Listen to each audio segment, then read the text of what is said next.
நடிகரும் தாவேகா கட்சி தலைவருமான விஜயிடமிருந்து அவரது மனைவி சங்கீதா விவாகரத்து கோரியுள்ள செய்தி தமிழ் சினிமா உலகில் பரபரப்பை ஏற்படுத்தியுள்ளது. 27 ஆண்டுகள் திருமண வாழ்க்கைக்கு முற்றுப்புள்ளி வைக்கும் விதமாக கடந்த டிசம்பர் 5ஆம் தேதி குடும்ப நீதிமன்றத்தில் அவர் விவாகரத்துக்கு விண்ணப்பித்தது தெரிய வந்திருக்கிறது. சங்கீதா தாக்கல் செய்த மனுவில் ஒரு நடிகையுடன் விஜய் உறவில் இருந்தது எனக்கு மன உளைச்சலை ஏற்படுத்தியது என குற்றச்சாட்டை முன்வைத்துள்ளார். 2021ஆம் ஆண்டு ஏப்ரல் மாதம் அந்த உறவை கண்டுபிடித்தது முதல் மனதளவிலும் உடல் நலத்திலும் என்னை முற்றிலும் விஜய் முடக்கினார், தனிமைப்படுத்தினார். பொது நிகழ்ச்சிகளில் கூட என்னை புறக்கணித்தார் என சங்கீதா கூறியுள்ளார்.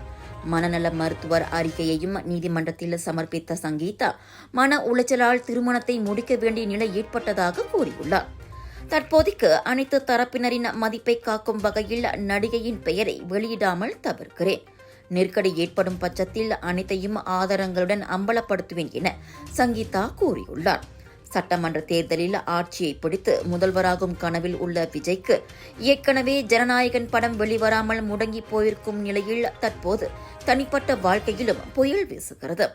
இது அவரின் தீவிர ரசிகர்கள் மத்தியில் கடும் அதிர்ச்சியை ஏற்படுத்தி சமூக வலைதளங்களிலும் சூடான விவாதமாக மாறியிருக்கிறது.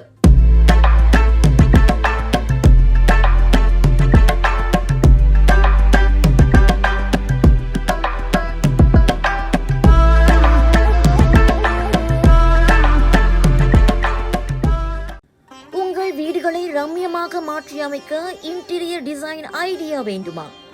ஸ்ரீ வெற்றி ஸ்டோ ஹவுஸ் உங்களுக்கான தீர்வு.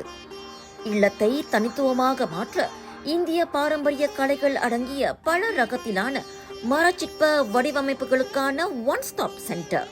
உடனே அழையுங்கள் ஸ்ரீ வெற்றி ஸ்டோ ஹவுஸ் மாசாய் ஜோஹர்.